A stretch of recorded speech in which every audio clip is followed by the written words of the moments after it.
ही चटपटीत कोशिंबीर जर बनवली ना आमच्या इथे ते 5 ते 6 मिनिटामध्येच खतम होते। ती कशी बनवते तुम्हाला सांगते, पण त्या अगोदर आज संध्याकाळी ना छान घर स्वच्छ करायला घेतलं, कारण की आज दुपारपासून मला मायग्रेनिंगचा थोडासा त्रास होत होता, त्याच्यामुळे घरातली सगळी कामं पडून राहिली।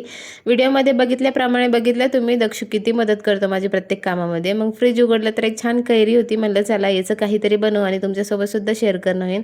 आता छान कैरी स्वच्छ धुवून घेतली, त्याची साल काढली आणि त्याला बारीक किसून घेतलं आणि त्यामध्ये एका ताटामध्ये छान कैरी घेतली, त्याच्यामध्ये बारीक चिरलेला कांदा टाकला आणि त्यानंतर त्याच्या चवीप्रमाणे मीठ, हळद आणि लाल तिखट टाकलं। त्याला छान एकजीव करून घ्यायचं आणि पळीभर थोडंसं तेल टाकायचं। ही चटपटीत छान कैरीची कोशिंबीर तयार होते आणि चवीला पण खूप छान लागते। 2 ते 3 मिनिटांमध्ये तयार होते। हिला वरण भातासोबत तुम्ही सर्व करू शकता। खूप टेम्पटिंग लागते आणि 5 ते 6 मिनिटांमध्ये संपून जाईल तुमच्या घरामध्ये, गॅरंटेड आहे।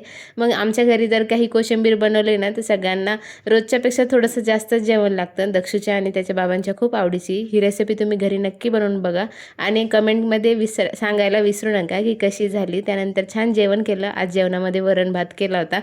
आता दक्षू म्हणत होता की आई मला जेवण करायचं, त्याला छान जेवण वाढून दिलं, पण आता यांना किती छान भाजी करा, दक्षूला साधं वरण भात खायचा होता, त्यांनी ते जेवण केलं। जेवण झाल्याच्यानंतर त्याला खाली खेळायला नेलं होतं।